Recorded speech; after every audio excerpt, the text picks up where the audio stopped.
ایک شخص گھر آیا تو اس کی بیوی نے کہا، ہمارے غسل خانے کے پاس جو درخت ہے اسے کٹوا دو، میری غیرت گوارا نہیں کرتی کہ جب غسل کر رہی ہوں تو پرندوں کی نظر مجھ پر پڑے۔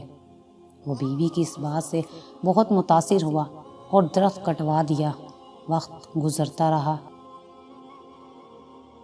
ایک دن وہ خلاف معمول اچانک گھر آیا تو دیکھا بیوی کسی غیر مرد کے ساتھ مشغول تھی۔ اس سے بہت دکھ ہوا۔ وہ اپنا گھر بار چھوڑ کر بغداد چلا گیا اور وہاں اپنا کاروبار شروع کر لیا۔ اللہ تعالیٰ نے کاروبار میں خوب برکت دی اور اپنے ترقی یافتہ کاروبار کی بدولت وہ بغداد کے سرکردہ شہریوں میں شمار ہونے لگا، یہاں تک کہ بغداد کے کوتوال تک رسائی بھی حاصل کر لی۔ ایک دن کوتوال کے گھر چوری ہو گئی۔ پولیس نے مجرم کا سراغ لگانے اور پکڑنے کی بہت کوشش کی لیکن ناکام رہی۔ اس شخص نے دیکھا کہ ایک شیخ کا کوتوال کے گھر آنا جانا ہے اور کوتوال ان کی بے حد تعظیم کرتا ہے، لیکن ایک بات اس کی سمجھ میں نہیں آتی تھی کہ شیخ آدھے پاؤں پر چلتے ہیں، پورا پاؤں زمین پر کیوں نہیں رکھتے۔ اس نے کسی سے وجہ پوچھی تو اسے بتایا گیا یہ پورا پاؤں زمین پر اس لیے نہیں رکھتے کہ کہیں کیڑے مکوڑے نہ کچلے جائیں۔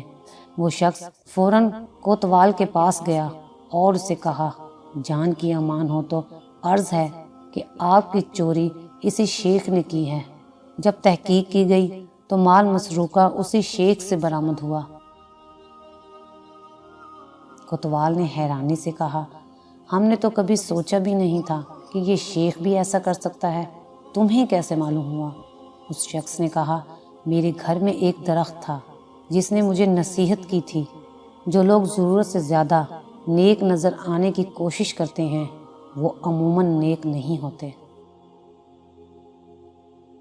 یہ حقیقت ہے کہ کچھ لوگ فیس بک کی حدود تک ہی با اخلاق رہتے ہیں، حقیقی زندگی میں ان کے شر سے ان کے محلے دار، رشتہ دار، حتیٰ کہ گھر والے بھی پناہ مانگتے ہیں۔ ایسے اخلاق و نیک نامی کا کیا فائدہ جس سے صرف وہی لوگ فائدہ اٹھائیں جن کا آپ کی پریکٹیکل لائف سے کوئی واسطہ ہی نہیں۔ اکثر ایسے کرداروں سے واسطہ رہتا ہے کہ ذرا سا جھگڑا کیا ہوا وہ اپنی کمینگی پر اتر آتے ہیں۔ ذرا سا اختلاف کر کے دیکھ لیں کسی سے، اپنی ٹائم لائن پر موصوف کیا بنے ہوتے ہیں اور حقیقت میں کیا۔